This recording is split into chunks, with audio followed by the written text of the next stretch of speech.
There was about 4 or 5 kids on the property, just standing there, not doing anything wrong.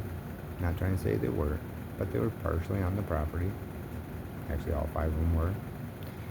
I tried to get their attention. They wouldn't respond, but they heard me. So I was like, okay, whatever. Get off the property then.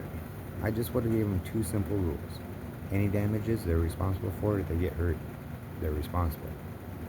But my first question was, which I know they heard, do you guys want to use the property?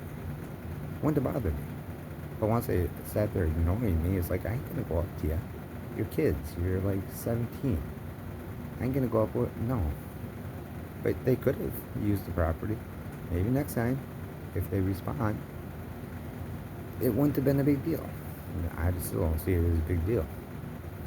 But once they weren't responding, I had to go towards them. It's like, get off the property too before I have to call the cops. Because they heard me as clear as day. Who didn't hear me? I was like, hey, you want to use the property? It wouldn't have been that big of a deal. Oh well. Maybe next time. Who knows? But that's all I would have said. You get hurt, it's your responsibility. Any damages is your responsibility. Most reasonable, but they were acting like they didn't hear me. So I started walking. I was like, "Chew, get off the property before I call the cops."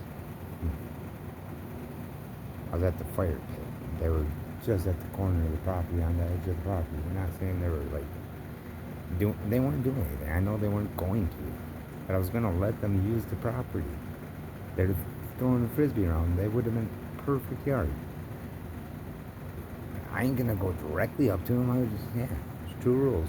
That's all I would have said. Would have said it loud enough for them to hear it. And then I would have came in.